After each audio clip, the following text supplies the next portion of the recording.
It's so weird, so bizarre. But at any rate, this is chapter 9. Chapter 9 is all about quadratics. Now, we have talked about quadratics before. We have discussed quadratics. We just haven't used that term, okay? Now, think back to chapter 7 was all about multiplying things together, right? Multiplying polynomials together. Chapter 8 was all about dividing them apart, factoring them apart. But did I really teach you why? Oh, you didn't do them two-sided. That's okay. You would. We sent these away to be copied, and this is one-sided. So you're going to get like a packet, but it's just because it's single-sided. Oh well. Doesn't matter.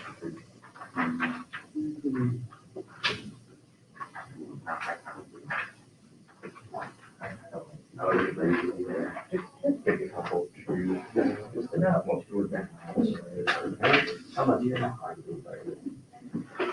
All right, so we've really talked about quadratics, we just haven't really used that term. Chapter 8 was all about dividing polynomials apart, factoring them apart. But did we really discuss why we factor? No, we didn't really talk about why we factor. I'll tell you right now that we factor because we want to solve quadratics. That's really why we factor. We factor because we want to solve quadratics. That's why we spent an entire chapter to solve quadratics. So let's start with just the basics. Let's start with what the heck is even this whole quadratic thing? Well, okay. The function y is equal to x squared is shown in the graph. Okay, you have it right there for you guys. Notice that the graph is not linear. Obviously, it's not a straight line. The function is a quadratic function. That's what we would call that. It's called a quadratic function. A quadratic function. A quadratic function is any function that can be written in standard form ax squared plus bx plus c. That should look extremely familiar. That should look very familiar. We worked with that a ton, especially on the chapter 8 test. Okay? Sometimes there's a number there. Sometimes there's not. Right? So, think about the hard type and easy type factoring, right? Those three terms. That middle piece of that factoring flow chart is what really we're going to be working with all chapter. Where a and b and c are all real numbers, and a is just as long as it's not 0. The function y is equal to x squared can be written as 1x squared plus 0x plus 0. We could put zeros in for the rest of the function to truly write it in standard form if we'd like to.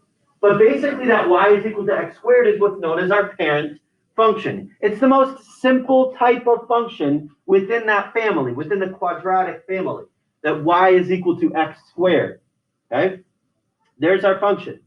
Y is equal to x squared. And you see that down below. You see that on your papers there. Okay? Now, here's what we're going to take a look at in this first slide here. Here's what we're going to take a look at. We're going to take a look at the table of values. Because what's going to happen when we plug in 1, 2, 3, 4, and even negatives if we'd like to, 0, 1, 2, 3, 4, we're going to be able to see a pattern within the y values. And not just a pattern within the y values, but a pattern within the pattern. Let me show you what I mean. Now, back in section 5, when we talked about linear functions, we said, okay, you've got to have a constant change in x and a constant change in y, basically a constant slope. Okay, we're looking at a constant slope. Well, if it's a quadratic, if it's got that U-shaped graph, we're not only going to see a constant change in the x values, but we're going to see a constant change within the second differences of the y values. Go ahead and fill in your table. Take a look at what you see there with the differences within the y values. It goes up 1, up 3, up 5, and up 7. And then you could do that again with the second differences, finding the differences within the differences. And you see what's called a constant set of second differences. You're looking at the second differences. This is what's known as the second difference test. This is extremely important because there are a lot of problems on your test, your state test, that say, is it quadratic? And here's the table. Now, could you graph it and see whether it looks quadratic or not? Of course, but you're doing too much work. The best way to see is to take the second difference test. And what do I mean by that? Well, I say, okay, how much do I change going from 0 to 1? I go up 1. How much do I change going from 1 to 4? I go up 3. How much do I change going from 4 to 9? I go up 5, up 7. I see that this is definitely not linear, because if this would be linear, I would see a constant change in x and a constant change in y, but there is no constant change in y. So then I have to keep going. I have to say, are there any more change from the differences in the differences, is what I mean by that. How much do I change going from 1 to 3? 2. 3 to 5? 2. 5 to 7? 2. If that is constant, you know the shape is going to be a U shape. You know that shape is going to be a quadratic. You can call that a parabola. A parabola. That's how we call that. It's a parabola. Notice that the quadratic function y is equal to x squared does not have constant first differences.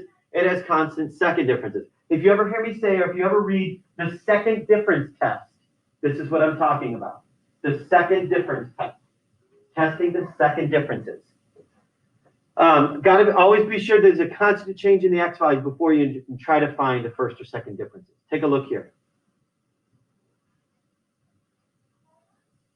The first thing that I have to check is to see whether I have a constant set of differences in the x values. Okay. Do I have a constant set of differences in the x values? Yeah, I'm going up 1, right? Take a look here. I'm going up 1, up 1, up 1, up 1. I have actually seen, the test has been very tricky from time to time. I have actually seen where they have given you a table and the x values are not constant. What do you say then? You say, I can't tell anything about it then. If the x values are not constant, then you just say, because there's always going to be an answer, there usually is an answer, not enough information to tell. That if there's no set of constant differences in the x values, then there's not enough information to tell. But I see it here, so let's keep going. I've got, well, how much am I going from -9 to -2? A positive 7, right? I'm going up 7 units. Okay, from -2 to -1, up 1, from -1 to 0, from 0 to 7, up 7. And I like to put a plus in front of it if it's going up and a minus in front of it if it's going down.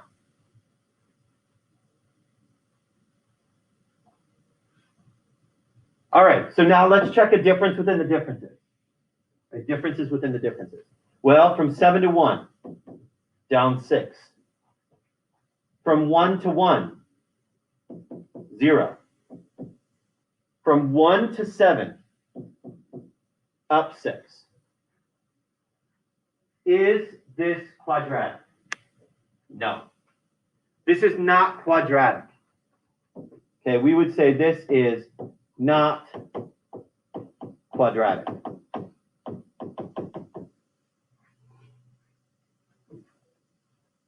Because it does not have a set of second differences that are constant. The explanation is really just showing it within the table. When I ask you to explain, it's really just saying, okay, there's no set of constant differences within the second differences, so you're done.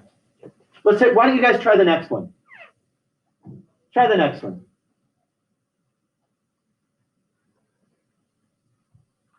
See if there's a constant set of differences.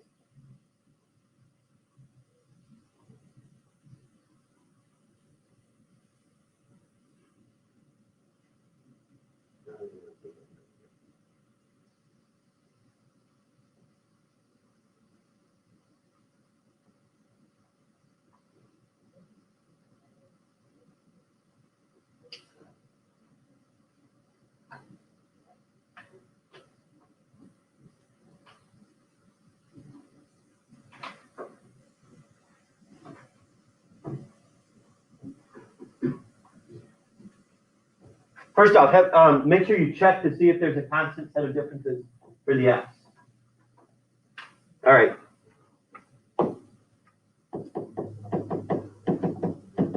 Good.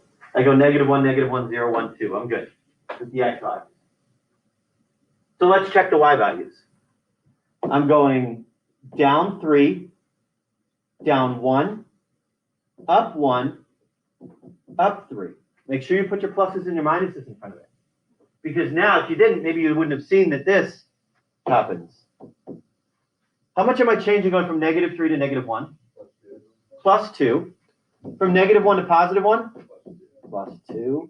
1 to 3, +2. That tells me that this table makes a U shape. Quadratic. It is quadratic. The constant set of differences is 2. So I would know that it would be quadratic. Okay? All right, so what if I don't give you a table? Yeah? What if I don't give you a table and I ask you to... You need something? Oh, yeah. That is fine. Yeah, I get you. What if you're not given a table? What if you're given a formula? What if you're given an equation, something like this? Y equals 7x plus 3. Well, every quadratic has to have an x squared term. Does that have an x squared term? Yeah. No. This isn't quadratic. What would we call this? Anybody? What would this name be? How would I classify this? Anybody remember that? What's the degree here? The degree is 1. It wouldn't be constant. That's just a number. What's the degree of 1? Linear. This isn't quadratic. We could call this linear if we were asked about it, but we're not. We're just asked to say, is it quadratic or not? So I'm just going to say it's not quadratic. And the reason it's not quadratic is because the power on x is only 1, not 2. So therefore, what can you say about D? Is that quadratic? Yes, this is quadratic. Now, the example had us write it in standard form, so I guess I'm going to be clear and add this 10x squared over to the other side. Because soon enough, we're going to start to be needing to be able to identify A value, B value, C value. 10x squared plus 9. That's truly in standard form where it's got the y equals ax squared plus bx plus c. My A value would be 10. My B value, there is no B value. You know, I could have written it like this if I really wanted to. 10x squared plus 0x plus 9. There is no just x term. So your B value would be 0. When a term is not there, the coefficient on it is just 0. Okay? Because very soon, we're going to need to identify what's your A value, what's your B value, what's your C value. All right. Oh, yeah, we have B and C could be 0. Okay. All right, I've kind of used this term already, but the graph of a quadratic function is a curve called a parabola. A parabola, that U shape, we've just been calling it a U shape, but that U shape is really called a parabola. To graph a quadratic function, we need to generate enough ordered pairs to see the shape of the parabola. That's going to be very important. We need to see the full shape of the parabola. Okay, we need to see the full shape of the parabola. What does that mean? Any U shape is going to have 2 arms to it, right? Whether they're pointing downward or whether they're pointing upward. You need to see both arms whenever you pick points. So what do we always pick when we pick points to plot? -2, -1, 0, 1, 2. What happens if we only see one side of the graph of the -1, -1, 0, 1, 2, or -2, -1, 0, 1, 2? Well, then we just have to keep going on the other side to see the full shape of the graph. It's going to be very important that you see the full shape of the graph.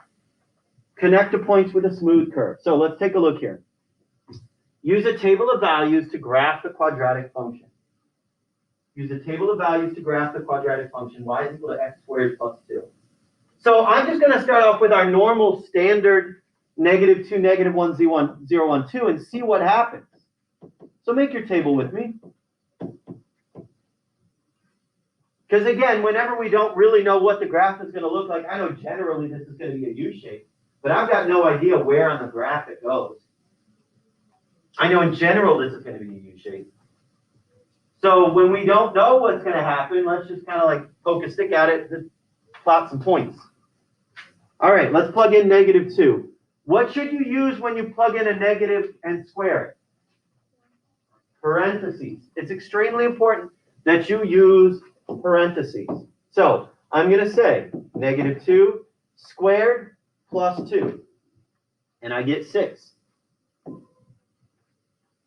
I'm going to plug in negative 1.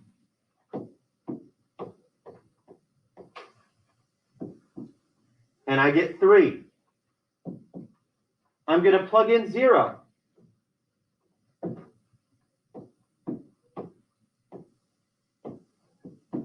And I get 2. I'm going to plug in 1. And I get 3. And I'm going to plug in 2. And I get 6. See, all I'm doing there is just running the numbers through the function. I'm just plugging those values in. That's all I did. So we should see a U-shape. We should see a parabola. Let's graph it and kind of confirm that. All right. Negative 2, comma 6. Negative 1, comma 3. 0, comma 2. 1, comma 3. 2, comma 6. Now, here's some key things. It's got to be a rounded shape at the bottom. Do not make it a V shape. Anybody remember what function would create a V? Anybody remember that? Way back in chapter 4 we talked about these. What creates a V shape? Anybody remember? Absolute value creates a V shape. This is a U shape.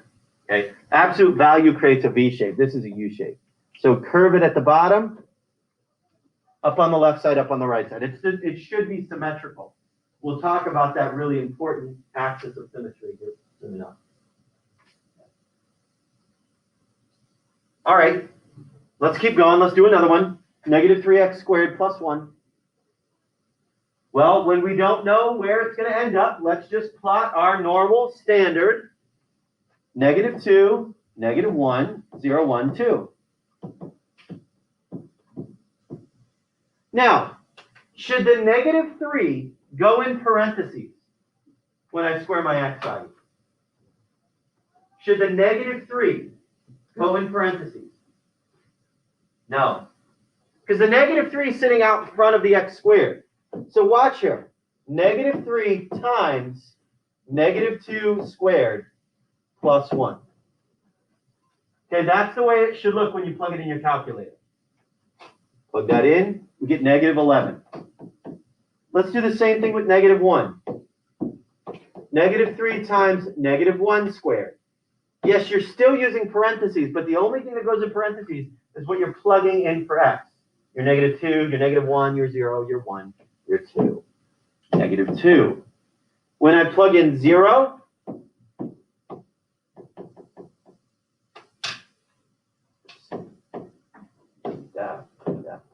I get a positive 1. When I plug in positive 1, I get a negative 2. And when I plug in 2, I get negative 11. Okay, and how did I do that again? All I did was just plug it in just like that. Make sure you're plugging it in correctly. I would hate for you to do all this work just and not plug things in your calculator correctly. So let's plot it. Negative 2, comma, negative 11, just a little bit below our graph. Negative 1, comma, negative 2, 0, comma, 1, 1, comma, negative 2, 2, comma, negative 11. Again, does this come to a point, a sharp point? No, it comes to a curve. Okay, no matter how steep it is, it should come to a curve, a round shape at the apex. So what did we notice about this one? This one, the arms went downward rather than upward. How do you think you can tell? What's different about A than B? Brother? Good, it's negative. The negative on the front of the equation actually flips it downward. We'll talk about that when we get to section 9.4, about what happens, what are those numbers doing to the parabola, and how do we tell the shape just off those numbers. That's one of the key pieces of information that we're going to need to know. Is the A value, the number in the very front of this, is it positive or is it negative?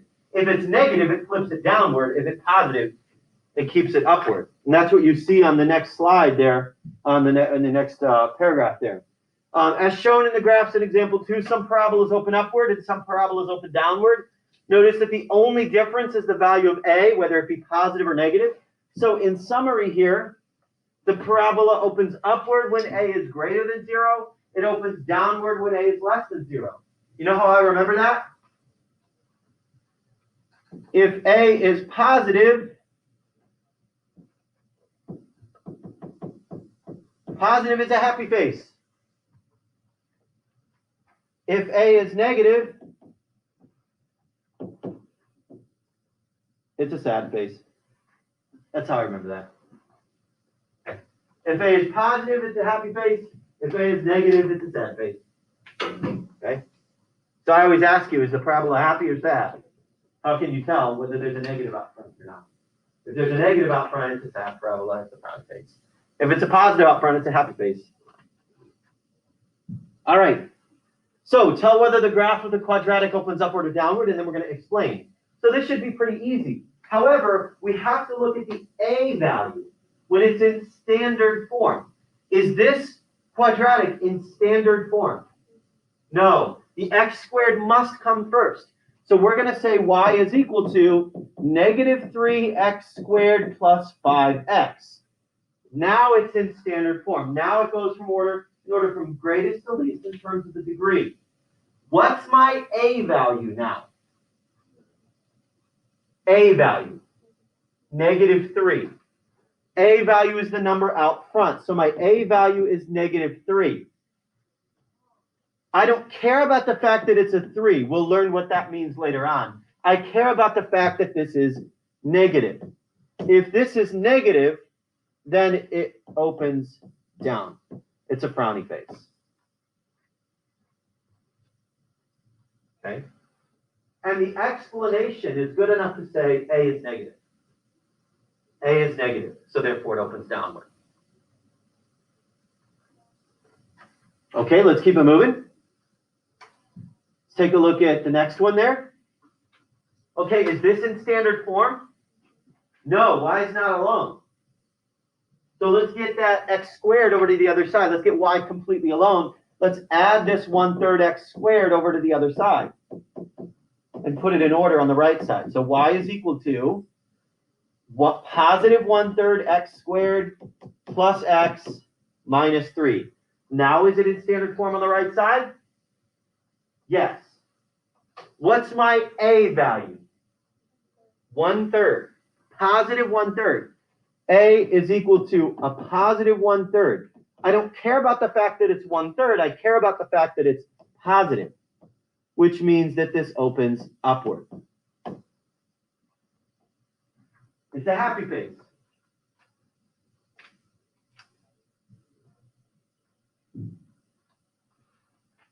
Okay, let's take a look at the last one there. Now, does it change the fact? Yes. The second one. Does it change the fact that we put an f of x in the front?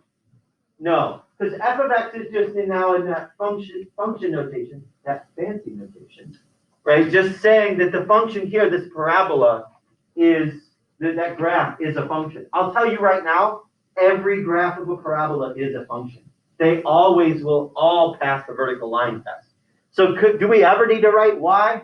No, we could always write f of x if we wanted to, if it asked for function notation.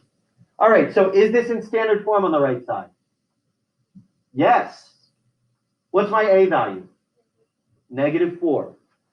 My A value is negative 4. Again, I don't care about the fact that it's 4. I care about the fact that it's negative. If it's negative, it opens down. It's a frowny face. Positive opens up, negative goes down. Again, only when it's only when it's in standard form. Okay, let's take a look at the bottom of the second page now. We're talking about minimums and maximums. We're right here, right underneath that. Yeah, make sure you're on this page. I want you guys to see this diagram. Right underneath where you just had stuff. I see a lot of people flipping to the third page. Don't do that yet. You haven't learned it yet. All right, so let's talk about the vertex point.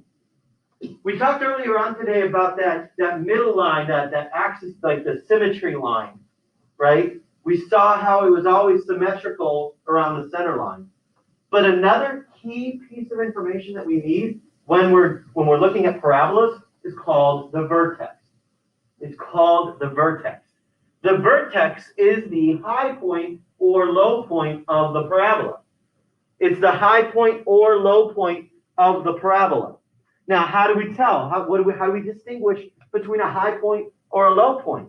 Well, you call them either a minimum value or a maximum value. You call it either a minimum value or a maximum value. Taking a look here, you call something a minimum value when the vertex is the low point. Minimum means smallest, right? So the smallest possible point on a parabola is the low point of the parabola. So you would say that this graph has a minimum value. How do you know that? Well, only graphs that are happy faces have minimum values. How do you know whether it's a happy face? Well, you look at the value of A. If A is positive, it's a happy face, it's going to have a minimum value. If A is negative, if A is less than 0, then you consider it what's called a maximum value. Meaning it's going to have a high point. The arrows are going to point downward. It's going to be a sad face. So therefore, you know that the vertex point is what's called a maximum value. You've got to know the difference of when it's going to be a minimum or a maximum. Minimum values only exist when it's a happy face. Maximum values only exist when it's a sad face. Minimum values only occur when A is positive. Maximum values only occur when A is negative. Okay? Wouldn't make sense to call this point on the left side a maximum value because it's not the highest point. It wouldn't make sense to call this one on the right side a minimum value because it's not the lowest point. So now we can flip over the page, and now we're going to talk about identify the vertex and tell whether it's a minimum or maximum value.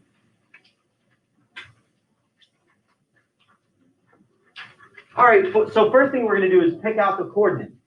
Well, what coordinate is this? What is that coordinate? -3 comma, -3 comma 2. -3 comma 2. Is that a minimum point or a maximum point? Minimum point. So we are going to say minimum at -3 comma 2. Now, I want to be specific here. I want to say that on your state test, sometimes they refer to the minimum as only the y value, or as the maximum only to the y value of the function. You'll see me talk about it in both ways. You can talk about when the minimum or maximum is where it occurs, and it occurs at the coordinate. You can talk about what the value is, and technically the value, the maximum or minimum value is the y value. So we can talk about this in two ways. We could say there's a minimum value at -3 comma 2, or we could say the minimum value of the function is 2. It occurs at -3, but it is 2. Okay? You'll see me more often write it like this with the full coordinate. But don't get thrown off if they're only referencing the y value. That's not a mistake. That's just a different way of doing things. Take a look here. What's the coordinate there? 2 comma 5? 2 comma 5. Is that a minimum point or a maximum point? So we would write it as maximum at 2 comma 5. That's how we would write it. You may see some people say maximum value is 5. Just another way of writing. Okay? You're going to see me write it as the maximum value is at. Oh, I got my eye. maximum. The maximum value is at 2, 5. Okay. Now, the last thing we're going to talk about is domain and range. Can anybody tell me what is domain? When I talk about the domain of a function, what is the domain?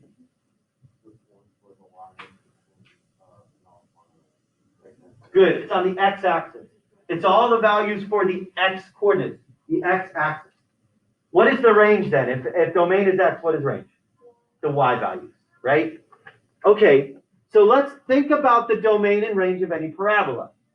Now, unless a specific domain is given, you may assume that the domain of a quadratic function is all real numbers.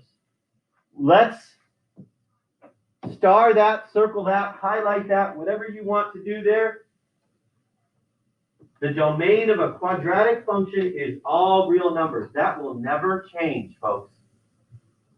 The domain of every quadratic function that we have, because the arms will go forever left and right, the domain of any quadratic function will always be all real numbers.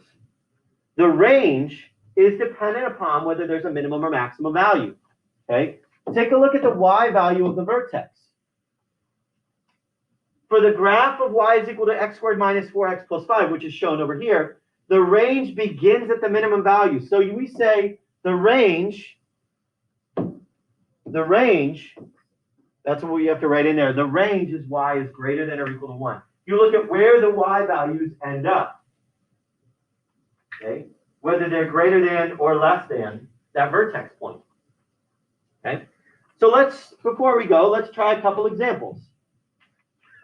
First off, what's the domain here?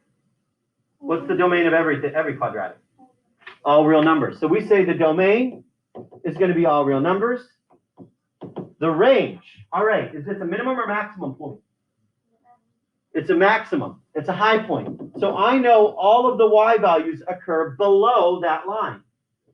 Well, what's the y value that it happens at? -1, -2, -3. So all my y values occur less than or equal to -3. Below -3. All my y values occur below -3. Okay? Take a look at the next one.